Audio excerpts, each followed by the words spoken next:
Good evening. It is 5 p.m. and we have a quorum, and we're opening our session. And there are a few, let's see, there is a comment for our agenda, 2 comments, and I'll read the Brown Act first.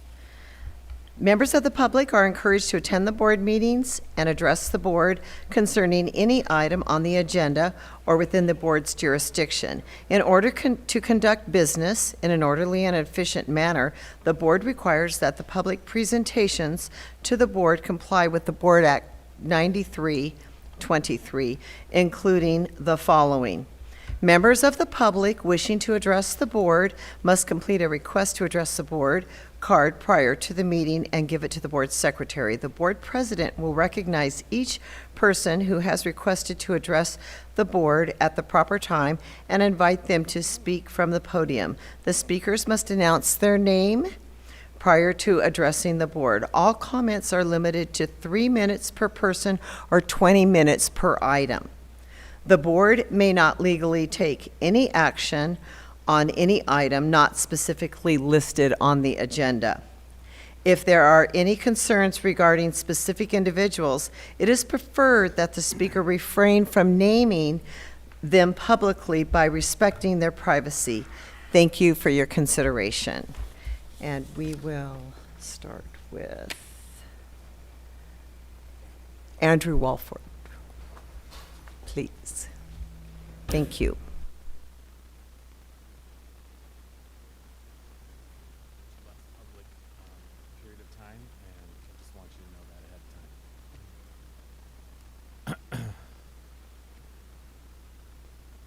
I know, but she said you couldn't hear me. Is this on? Hello.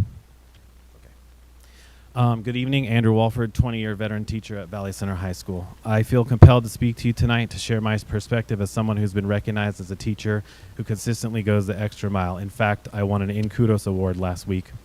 I'm not a fan of confrontation. It speaks volumes that I'm extremely nervous about speaking tonight for fear of retribution from possibly anywhere, including district leadership. In the past week or so, I've seen firsthand how a small group of people can turn against you regardless of facts. I hope my reputation precedes me as someone who consistently connects with students and is just, for lack of a better term, a good teacher.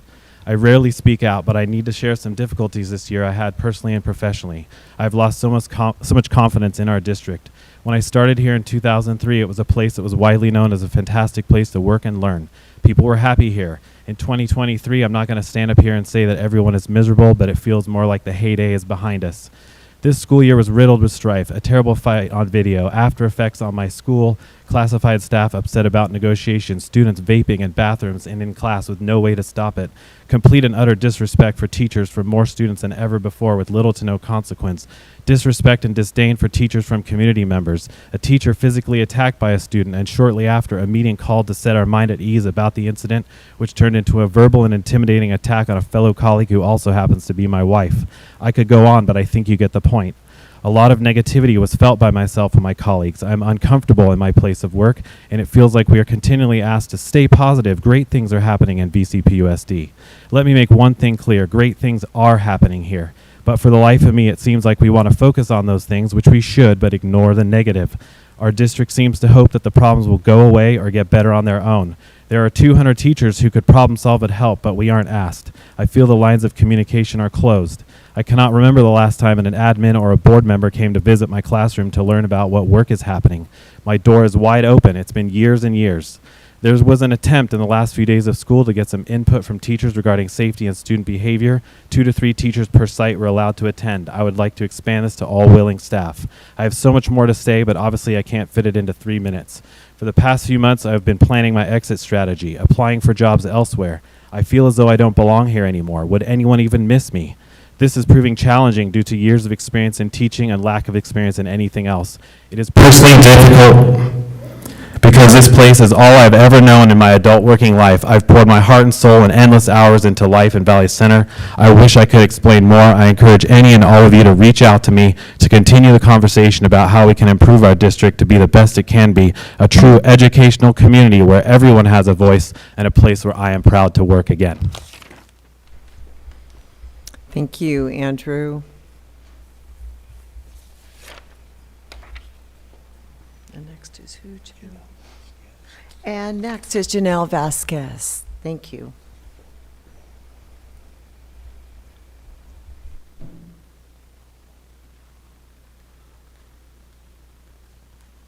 Hi, Janelle Vasquez, a teacher at the high school for my entire teaching career here. I am in the same realm of thinking as Andrew's explained, and really been good at explaining, sorry. I don't feel confident anymore. I don't feel supported. I feel like it's all words. We're told to tell everyone we're safe. We don't feel safe. We don't feel heard. We don't feel supported, and it needs to change.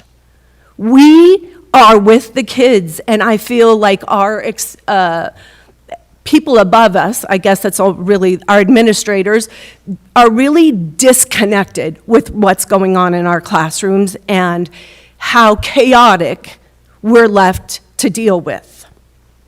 The chaos is beyond an educational place. It needs to change. And last minute, 11th hour meetings for something that should have been going on all year long is not the answer. Being told what we're going to do is not the answer.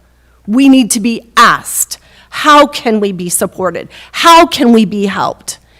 And we, as educated people, will be able to give you some ideas. You need to be more open with how or what we can do with our discipline, so we can help problem solve what some of those things are. Things have to change. It is not the same place it used to be, and it's really sad. Thank you. Thank you for your comments.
It is 5:17 or 6:17, and I apologize for being a little bit late in starting.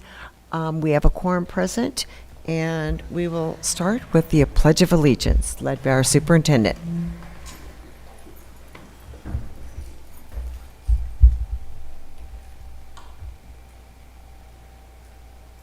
Ready, begin. I pledge allegiance to the flag of the United States of America and to the republic for which it stands, one nation, under God, indivisible, with liberty and justice for all. Thank you.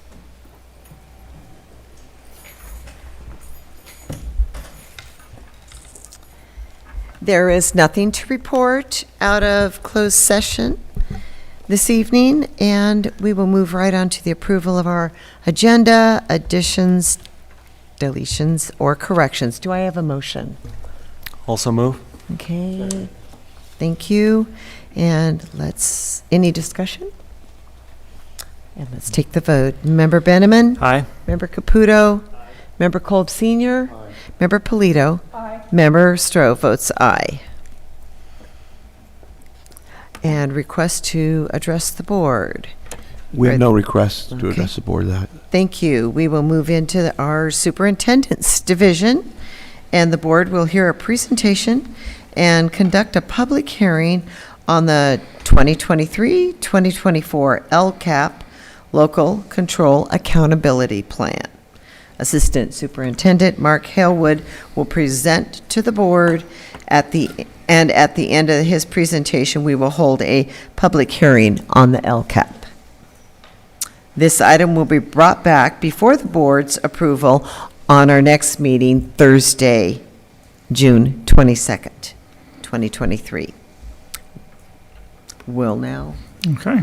President Stroh, board members, Superintendent McCowan, district staff, thank you for this opportunity and time to present to you our updated LCAP for the coming 23-24 school year. Tonight, I would like to continue from my previous presentations on our LCAP development process with our proposed plan, gather any input you have, and answer any questions that may come up. Each step in our district's LCAP development process, we continue to explore the through lines of current success, needs to be addressed, ongoing opportunities for growth, and most importantly, a reflection on those we serve in our learning community. We look at feedback from our families, students, staff, and schools where we are being successful and how we can continue to ensure that all students and student groups at the schools are growing academically, socially, emotionally, physically, and that supports are in place for the best possible outcomes. We have moved through many of the steps to develop next year's LCAP, starting with our review and analysis of metrics and data, listening to the input provided to us from our advisory groups, families, staff, and students. At our last meeting, proposed goals and actions were presented, and tonight I would like to give you an overview of the LCAP in its entirety, focusing on the requirements we need to meet for final approval. The driving force of our district LCAP is our goals and how they align with the work to support our students. We continue to focus on 3 foundational goals from previous years, representing a positive school climate, a goal representing academic success with college and career readiness, and a goal around communication and gathering input for decision-making from all of our partners. They align with our district mission and drive the actions and services found in our district LCAP. This year, through the differentiated assistance process and reflection on student group outcomes, we have also added a new required goal, addressing the performance of students in our district eligible for special education services and supports. This evening, we would like to highlight our metrics and measures, actions for the coming year, and most importantly, align them with the state's required 8 priorities that we address each year. Part of the LCAP process is working with our local partners and the county to make sure that our plan clearly addresses all of these 8 state priority areas. Rather than presenting by goal area, tonight I will be presenting these by these state priorities with an overview of how our goals, continuing, updated, and new, align to each. Our first priority area addressed in the LCAP is basic services. The standard for basic services is how we measure progress in meeting the annual and ongoing Williams Settle requirements at all school sites, and as applicable, promptly address any complaints or other deficiencies identified through the academic year. On this metric, we have all teachers appropriately assigned. We do have one period of one teacher that is misassigned providing EL support for students. All students have access to instructional materials, and all schools are identified as good on the facility inspection tool, with good being the highest rating possible for a school. Our LCAP reports on each of these areas under our first goal, and this is also part of our local indicator requirements that we will be reporting to the state as met in all areas. An area like most districts we will continue to address in our LCAP is the engagement of our students as measured by attendance and cohort dropout rates. Here you can see the data from the 21-22 school year. Progress has been made this year, and we continue with our multi-year targets of a goal of 96% for attendance and less than 6% of our students chronically absent, missing 10% or more of their school year, equal to 18 school days. I would update the board that as most districts throughout the state of California, although we are maintaining our goal of having a less than 6% chronic absenteeism rate, it is possible that moving into next year that goal may not be met. But we feel as a district that it's important to keep that target as we had previously, and then report to the board on the progress that we make as we move through next year. An area of focus for our district is how we are supporting positive, supportive, and accountable climates in our schools. Oftentimes, this is seen as a measure of behavior, but is also the steps that we are taking to intervene prior to disciplinary responses being needed. For this area, the primary metrics required for reporting are suspension and expulsion. Based on our education code violations in our schools, here you can see the data from the 21-22 school year. We balance this with social, emotional, and mental health needs of our students, and our district continues to implement strategies to address a high suspension rate that includes alternatives to suspension, such as our Reflect and Restore program that was implemented this school year, in which students receive counseling and support, both instructionally and in mental health, and then return to the classroom. We will continue this into the 23-24 school year. Part of the LCAP process is the feedback we collect to inform and reflect on how we are best meeting the needs of our students. Here you can see an overview of our parent, staff, and student feedback on priorities 1, 5, and 6 as they relate to our first LCAP goal. The constructive feedback received provides many areas of continued growth and is reflected in many of the actions that were added to our LCAP. Areas of safety, student behavior, and overall engagement were common themes that we have reflected on, and those actions have been added. This reflection process suggests need for continued work around how we are addressing behavior and attendance, and how we are supporting our staff in this process. One of the models we will be returning to is in the area of attendance support and accountability through the site SART, School Attendance Review Team, and the district-guided SARB, School Attendance Review Board process. Both of these processes have been in existence in our district in the past, prior to the pandemic, and both our district and many districts in the county feel that it is now time to return to these practices moving into the next school year. As they're related to these state priority areas, feedback, data analysis, and reflection on our LCAP Goal 1 includes the following ongoing and additional actions. Many of these actions have been presented to the board, and I will highlight some of those that have been added since the last presentation. These actions, such as reviewing and refining our multi-tiered system of supports, or MTSS, align to the metrics I presented. Updates to our MTSS will include a review of the referral process for academic, social, emotional, and behavioral interventions and supports, as well as revisions to forms of referral, monitoring of intervention, and parent and staff communication. Some updated actions include new targets and focus areas, but have always been part of the work we've done with our district, such as including elementary PE teachers. So this is an example of an item that was not presented in my previous presentation, but working with the county as a partner and working to meet our improved and increased service requirements, what we have seen is items such as elementary PE teachers actually do provide a high level of support to our unduplicated student count in our district. So that would be those student groups who are English learners, low income, foster, and harmless students. So working with the county, we feel that it's important to move that into our LCAP, both to show the work that those PE teachers are doing, and again, the positive impacts it has on those unduplicated groups.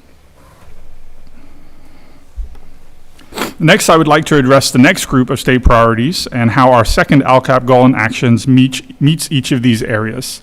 So the ones in green are the ones we just covered, and the ones highlighted in the yellow are the ones I'm going to address next.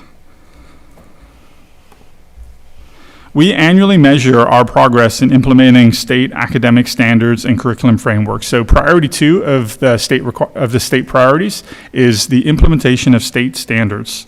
The way we do this, our district and site leadership teams engage in the state self-reflection tool process that applies to this area and includes a review of how we're meeting standards in English language arts, mathematics, English language development, science, and history and social studies. The assessment of our district includes the following that is addressed in our LCAP.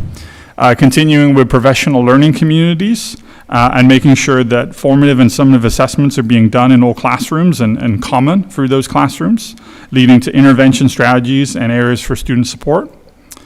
Continuing the importance of developing and focusing on early readers at the TK2 level. One of the areas that we're going to really revisit and strengthen is the implementation of phonics curriculum in our district that for us will be done through the benchmark curriculum that's already in place. Phonics is currently being implemented, but we do feel, especially with a focus on early readers, that this is an area to review and strengthen. We will strengthen our practices that are aligned to state standards related to the instruction of English learners. There are 2 types of primary instruction for English learners. One is a specific target, which is called designated strategies, that typically takes place in something like a class or a specific amount of time. The other is called integrated strategies, which all teachers incorporate into their instruction.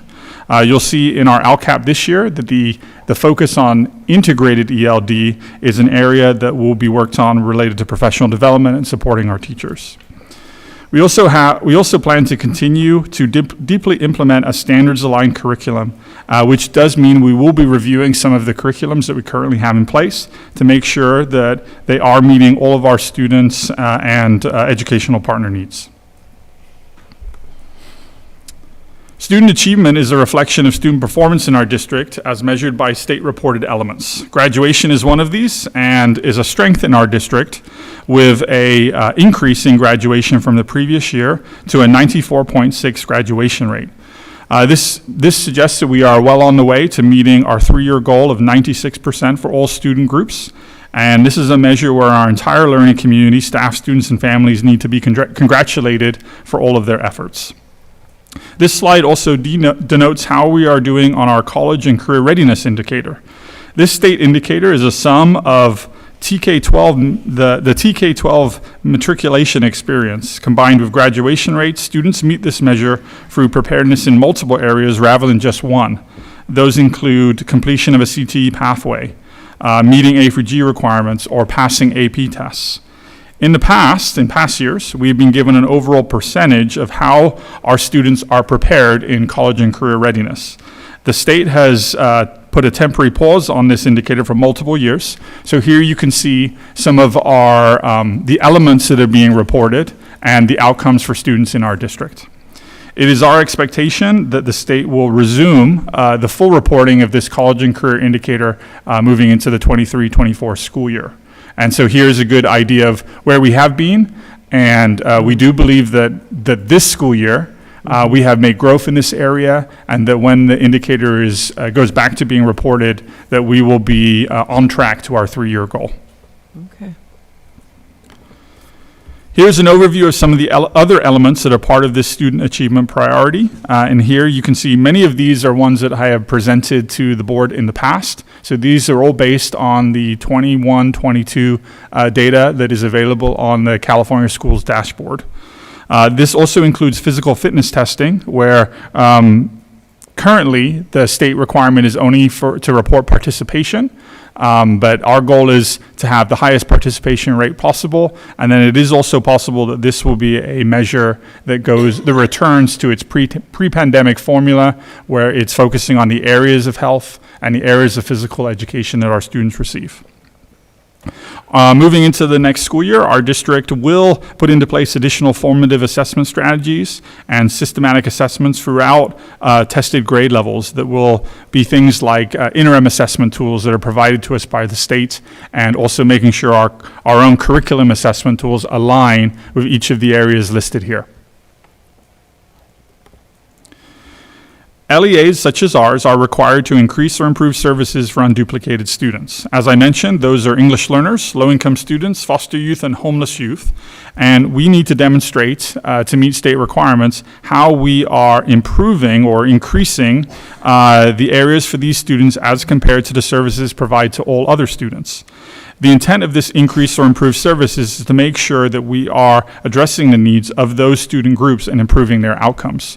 Here you can see another positive for our district is the progress being made in one of those groups, which is English learner progress, where we actually have a very high reported number, which is more than half of our EL students in our district are moving towards a level of English proficiency, and a reclassification rate of 11% throughout our district. Absolutely. So just to clarify, reclassification means they are no longer considered English learners. Now they're considered Fluent English. Fluent in Yes. English. Okay. Yeah, Gotcha. no, that's absolutely correct. And a good point to note is, although we report reclassification rates, there is no target. So we don't say that we're trying to get to 20 or 30 or 40, but the top number, the progress that students are making towards that, is where we measure ourselves as a district. So having more than half of our students making progress towards that proficiency area is a very good indicator for our district, and we would like that in our 3-year goal to be above 60%. I won't go into all of these, but here you can see an overview of State Priority 8, which is other student outcomes. So in addition to state outcomes, we are also required to report on our own local indicators, things that measure students in addition to the state assessments. So here you can see that for language arts, we use things like the benchmark assessment tool, which is part of our curriculum. And here you can see the outcomes for those students. A very common metric that's used in many districts is independent reading level, where you can see here at kind of a midpoint in the year where each grade level is as far as where they are in their independent reading level. To interpret those numbers, if we look at, for example, grade 4, which is 3.6, our goal would be that as a student completes the 4th grade year, then they're at 4. So the fact that we are at a 3.6 at kind of a midpoint suggests good progress. But you could see, for example, grade 5 being 4 at a midpoint suggests additional need and work that we need to be doing. Like that top one, the benchmark assessments, like what do those percentages mean? Is it 52% of the grade level meets that? So yeah, so the percentages there indicate the students who are meeting or exceed standards as assessed by that curriculum tool. Okay. So there you can see for grade 6, 51 to 52%, and this is because it's given as a range only because it's through all of the schools in our district. So it's kind of, if you take Lilac, if you take primary, that's the range of the scores. Gotcha. So more at that mid-year point, just over half of students in grade 6 were at or exceeding standards as measured by that curriculum tool. And again, I think our goal would be to continue to develop that. And that would be work that we have that would continue in our LCAP and some of the actions that you'll see. Another one there that is a good one to note is something that looks more appropriate for a secondary level, which would be the grades that students receive. So we do monitor and work with sites regarding the A through C percentage. You might be familiar in the past, it was a D and F rate. That's a flip that we've done to turn into a positive. So we do look at essentially what percentage of students at those points are receiving an A, B, or C in their primary English language arts course. And you can see the positives there. The students are doing well at the secondary level. And then we do see a little bit of a drop in those numbers when it looks at math grades, specifically at the high school level, where we do see students continuing to struggle with Algebra 1 and math courses that move beyond that. Priority 7, or course access, is how we ensure that all students are receiving the appropriate access to a broad course of study. So essentially, their education includes all required subject areas, and that we're providing the best possible education we can in those areas. So this typically is looked at for areas other than core subjects, things like physical education, career technical education, visual and performing arts. So here I provided some of the metrics that are referred to in our LCAP. Our CTE teachers do a self-reflection on how their programs are compared to the state. Our dual language program has a very, very high percentage of enrollment. Integrated ELD strategies, as I mentioned earlier. Course offerings that meet A through G requirements. Our district provides a high level of arts education. And then one new one that is listed there is the least restrictive environment course access requirement, which is referenced in our new LCAP Goal 4, which is basically making sure that students with IEPs or students who receive special education services in our district are also provided with the highest level of access possible.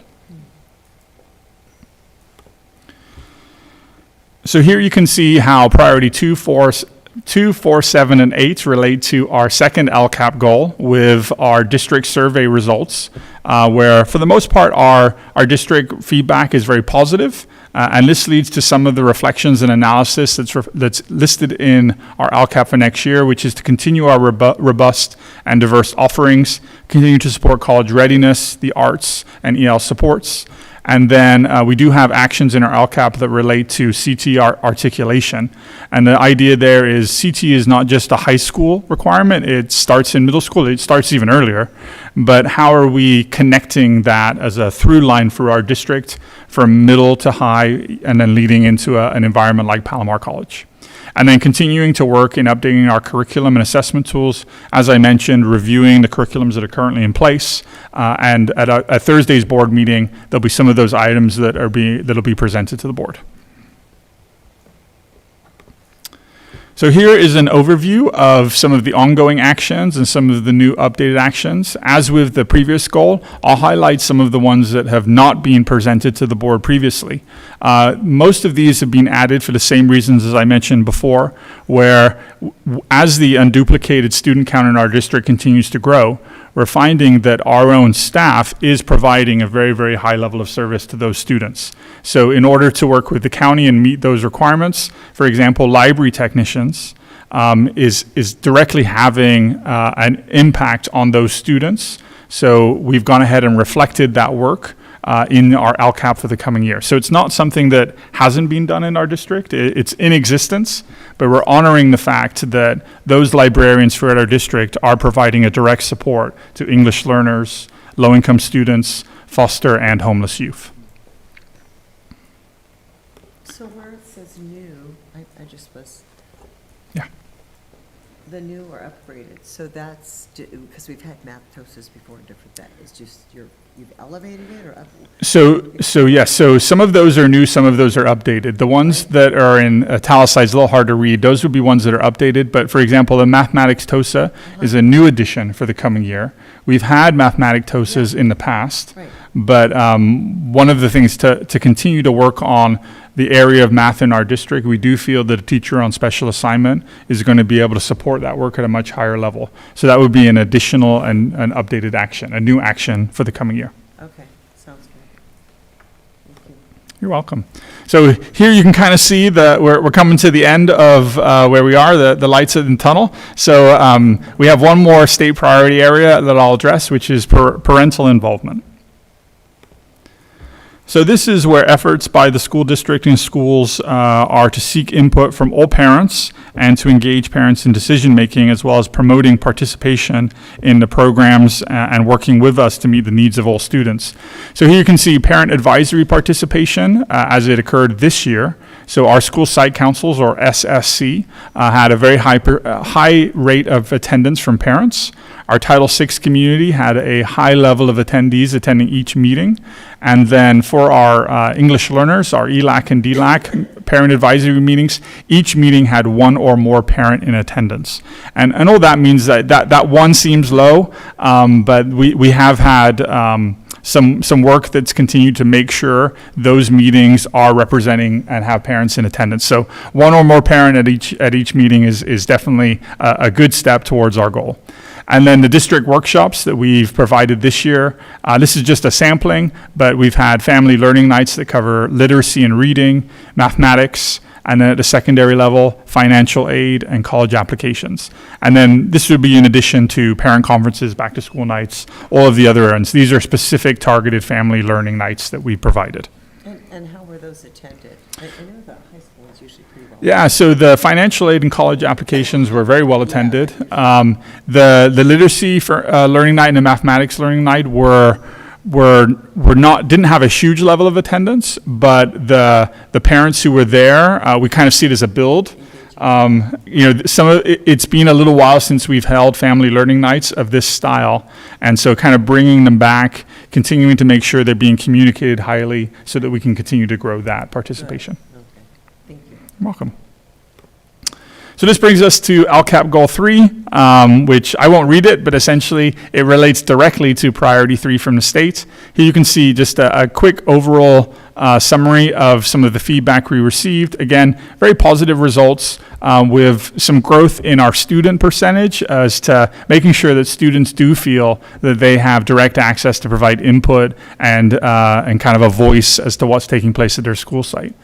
Some of the ongoing actions that we have are our district TOSA, which is focusing on one student group, which is the Native American student group. Parent workshops, as I mentioned, those continuing. The parent communication systems and software services that we put in place this year, such as ThrillShare and Aptigee. And then a new and updated action would be additional work in translation services. So some of this is being done before, but we have chosen to add to it where we have staff who are receiving stipends to provide translation services. We want to make sure that even beyond those stipends that we can pay teachers or other staff members hourly to provide translation support, and then also working with document tracking services to make sure that if we need documents translated that have a high technical level, that we can also use that company to provide accurate translations. And I have a question on that. And how are those being, like the results of these TOSAs and support staff is being evaluated? Are you seeing a great deal of improvement, or how does that work to evaluate that is making a... Yeah, I think there's multiple measures for each. Okay. So, for example, the one listed here, the district TOSA, a lot of this comes from the outcomes for Native American students, Correct. but also the feedback we receive from the ed centers, from Native American parents in the community, and that's been very, very positive. The focus of the TOSA's work has been at the middle school grades, with kind of a slow move towards supporting the high school area, and that will be one of the things that increases into next year, would be an additional level of support at the high school. But the feedback has been very positive, and we have seen, both suspension, both state assessment data. We hope to see this year, but we have seen some lowering rates on some of those negative metrics like suspension, and then we are predicting to see some positive growth in some of those state assessments and things like that a lot of these TOSAs are directly supporting also. Because that's what you just want to make sure there's Yeah. follow-up. Yeah, in our LCAP, we have kind of how we're measuring each of these elements listed, and we go to quite a bit of detail in the very long document. But yes, so I think those are great questions, and each action we have, part of the LCAP requirements is that it does have a metric and measure assigned to it. Okay, great, thanks. So as I mentioned, for the coming year, we do have one additional LCAP goal, and that's around how we're meeting the needs of students eligible for special education. sometimes referred to by the state as students with disabilities. This goal comes out of the differentiated assistance process that our district has engaged in. As this is a new goal, here are the metrics that we're going to be looking at and some of the actions. Now, a lot of the actions for this goal are actually represented in the other goals and other items I presented. But the idea here is we really want to focus on the outcomes of these students and make sure that they are being successful and having a high level of success for our district. So we, in addition to the other goals, break this goal out so it specifically looks at the work we are doing in our district to support this student group. So all of the metrics you can see on the site, other than least restrictive environment, would be a lot of the ones that we look at for all students in our district, but here they'll be reported separately just for this student group also. So, and now we're at the end. So following this presentation and tonight's public hearing, any additional revisions to the LCAP will be made. At the regular board meeting this Thursday, June 22nd, the LCAP will be provided for final approval along with our local indicator report and federal addendum. After that meeting, we will continue our work with the County Office of Education and seek their final approval, making sure that our LCAP meets all state requirements that I presented to you tonight. Thank you for your time to provide this update and for your guidance as we plan and prepare how to best serve the students, families, and staff of the Valley Center-Pauma community. And I'd be happy to answer any questions that you might have. I have one question. It's more of a clarification. I just don't understand. And maybe this isn't the time. You can explain it to me later. But so the A through G completion was at 36%. In my mind, those are all the classes and all the things that they have to learn. If only 36% of the kids complete, how is graduation 94%? Yeah, that's a great question. So the state requirements are the state requirements for graduation are actually lower than A through G requirements. So essentially the state says that a student has to achieve this number of credits, has to pass this number of courses. For example, the state requirements end at Algebra 1 for math, and then a student just has to have one additional year of math.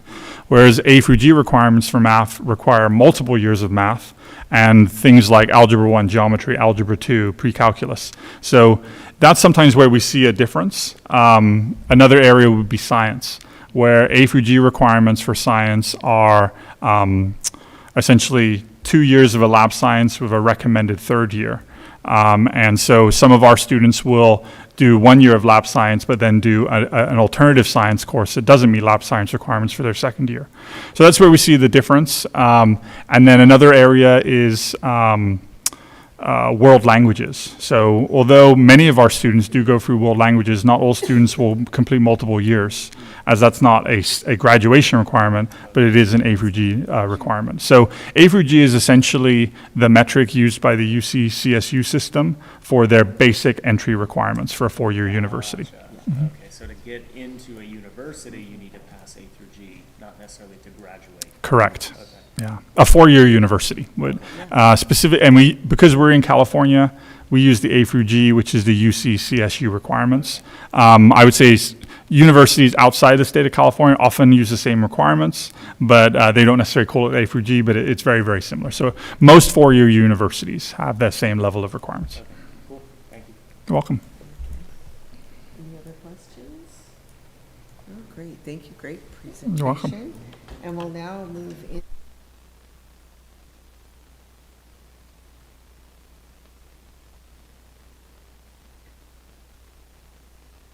Public comment? We have no public comment tonight. Okay.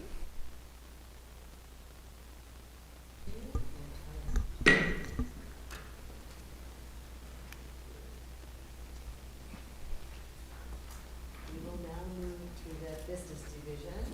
The board will hear a presentation and conduct a public hearing on the district budget of the 2023-2024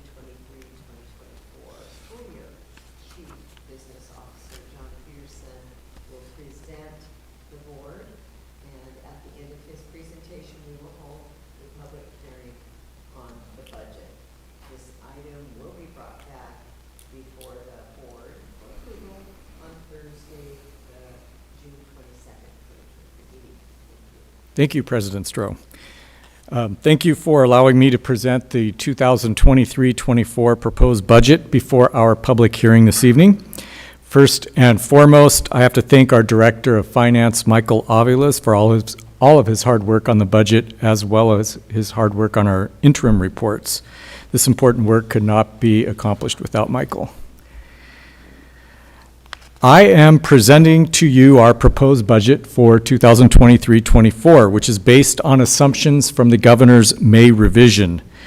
The legislature presented its budget last week, but the real details are still being hammered out between the legislature and the governor before his deadline to either sign or veto the state budget. So the best we can do is base our budget on the May revision, even though the May revision isn't the final state adopted budget. It's always worth noting that the state has to pass its budget by June 30th, which is when we have to pass our budget by. So it's a little problematic, but we always make it work. We also had the LCAP hearing tonight because it is required that we adopt our budget and our LCAP together and that they align as far as revenues and expenditures are concerned. Finally, we'll bring to the board our unaudited actuals for the current year. After it closes on June 30th, we will work on closing the books and bring that to you in September. So here are some highlights and unknowns regarding the budget. The first thing to note would be the cost of living adjustment, or COLA, which has been set for next year at 8.22%. This is a small increase from the forecast in January when his original proposal was 8.13. The message we're hearing is that the governor intends to fully fund this COLA regardless of whether he has the ongoing dollars to do it. The state of California's budget deficit is increasing. As of May, the deficit the governor is projecting is $31.5 billion, up from $22.5 billion in January. And even that $31.5 billion deficit may be too optimistic if you ask the Legislative Analyst's Office. Part of the governor's plan is to fully fund the COLA is by reducing grants, our one-time funds, which were part of the current 22-23 budget. The current proposal from Governor Newsom is to cut the Arts, Music, and Instructional Materials grant by 50% and the Learning Recovery Block grant by 1/3.